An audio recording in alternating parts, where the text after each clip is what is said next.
What's going on, FTR? This is Spinda doing the third part of my microstake series. What I'm doing right now is a mixture of 6 max no limit and full ring at $10 no limit.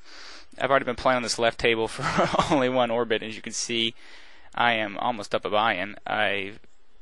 These guys play horrible, so I'm actually at a nice table.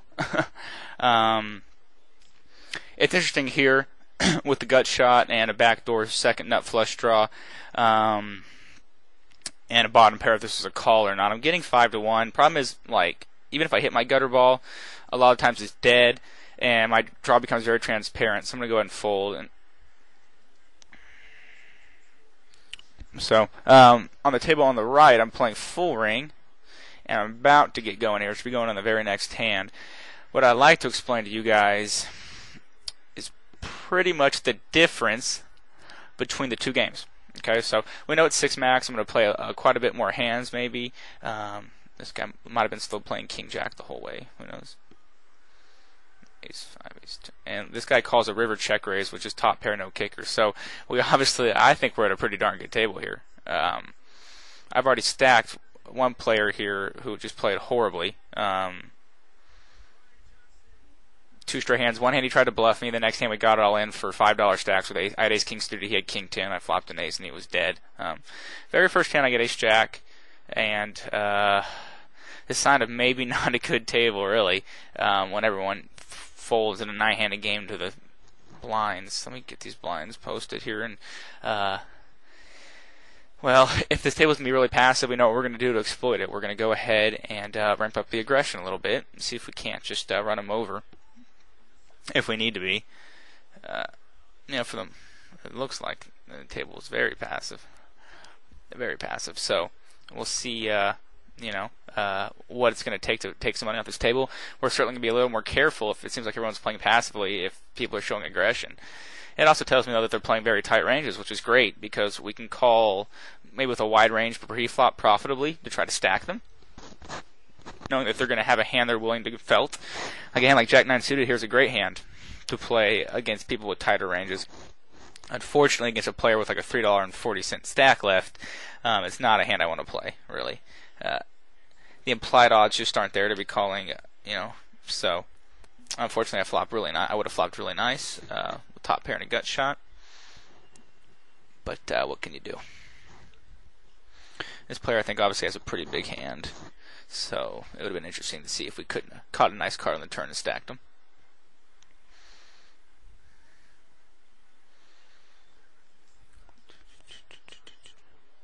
So the biggest differences between these two games kind of lie in pre-flop action, also a bit of aggression. I'm going to raise up the limper. There's just, even though I have a shorty on my left, if he shoved, I'm still calling. I mean, he's playing that poorly. So get flatted by the big blind, which usually means a smaller pair. But we know this guy's a bit of a calling station. I'm going to go ahead and just call here. I don't think he's ever bet folding. I saw him be calling station before, and I have a gut shot. I'm getting quite a price. And I'm still going to call him down here, probably. I'll probably fold to any kind of river aggression, but I have the implied odds. He's never folding to a raise, and I've picked up some more outs now. And that's a great card. I'm going to go ahead and make it $2 total, because I know he can't fold. Oh, he can. It kind of stinks that that was a 10 of spades. I think that might have scared him enough. Well, I tried to exploit, I kind of making it a pot-sized raise in the end, and I tried to exploit the fact that he's a calling station, but I guess that board is just too scary for him. Who knows, though, before he called a bet like that on with just top pairs. Maybe he had a king that time. But, it's interesting to see what these guys call down with. And what you're probably going to see is the majority of the talk is going to be discussing the table on the left here, the 6 max table. That's just going to be because I'll be probably involved in more pots. I'm going to see more hands in the session there because the blinds come around faster and there's obviously less people. So 6 max is a little bit more of an action game. Full ring's a bit more of a nut camping game where you're just kind of sitting around waiting for big hands, trying to get paid off by second best hands, and but it's certainly a game that can be very profitable as well. Player bets $1.10 into 40-cent pots. So we can assume he has a fairly large hand here most of the time. I would love to see him get looked up there. I mean, never call a bet like this from a bad player, ever. They're never bluffing at this level. It's always a huge hand that they really poorly played. Really, that they misplayed horribly, okay? Ace King, obviously, that's an interesting hand to play at flooring. I'm going to certainly make it 40 cents here. If I get 3-bet, there's more of a decision. If I get called, certainly have to play a little bit of post flop, but they all fold to me.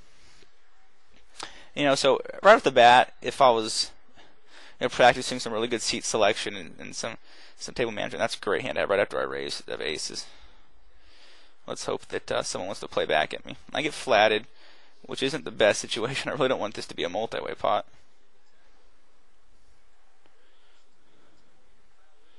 That's a good flop for me. I'm going to go ahead and bet 80 cents out, actually 90 cents and a 95. I'll let behind the ace jack. This guy calls. It's another good card. I'm going to kind of try to slow the betting down a little bit. I'm going to bet 180. It's about 2/3 pot on the turn. This guy calls. Oh man, that's a horrible board now for aces. I think I'm going to bet 350, and I'll probably be priced to call a shove.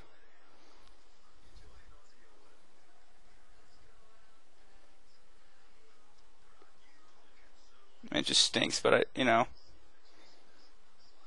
he folds. Wow, what can he fold there? I like betting that river though. I mean, I'm pretty much committed. I don't want to check and then him shove and have to call like a pot-sized bet with just one pair hand at flooring. But I also don't want to check and just let him check behind a queen jack kind of hand.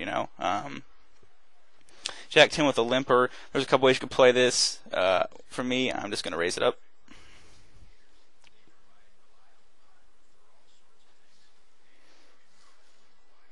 And that's the thing I didn't notice, but here's where you kind of get the pot odds going in. We can kind of bring this up real quick, maybe, and show you. Let's say this guy's doing this with 20% of his hands because he's doing it with a wide range, and I have Jack 10 offsuit.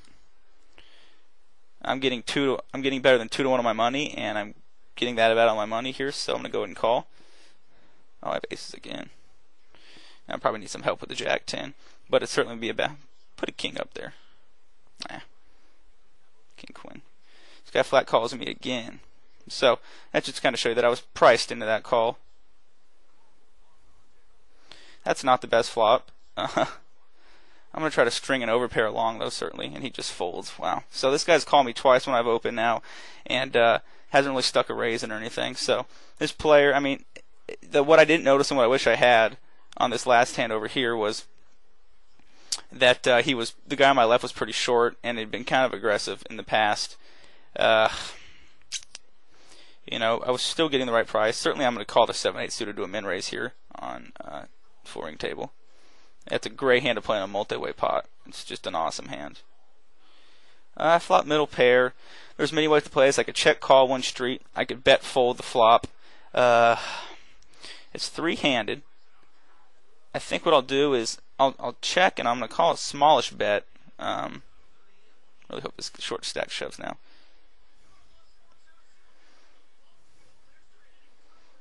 This guy calls, of course. He's a bit of a calling station in the blinds. That's a good flop to kind of just bet fold here. Bet 70 cents. If he check raises, this guy bets $1.20. There's no way I'm continuing now. Like I said, don't call these over bets from bad players, and I'm just assuming until I've proven wrong that he's a bad player.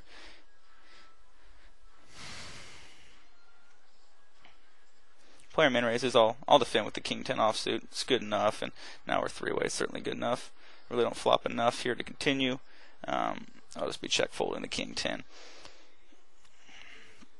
There's no reason really to continue there. Yeah, I mean, when bad players start voluntarily putting a lot of money in the pot, guys, unless you know that they've bluffed, unless you've seen them bluff before, that's a pretty easy fold with just about everything there. Unless you have I would say you would need at least ace king to continue there against that player's bet. I would say king queen becomes really marginal on that king high board. 10 deuce isn't even a complete small blind here. So, for this session, I'm maybe up right now, doing pretty good, feeling it. I'm sure you guys have been in these spots before. The key is when you get to these positions, when you're up a buy-in or a little bit more, and you still want to put the hands in that keep playing our same game. You see way too many guys try to protect their money. Guys, this is ring. This isn't tournaments here. We're really trying just to get more and more. So we're going to keep playing our style.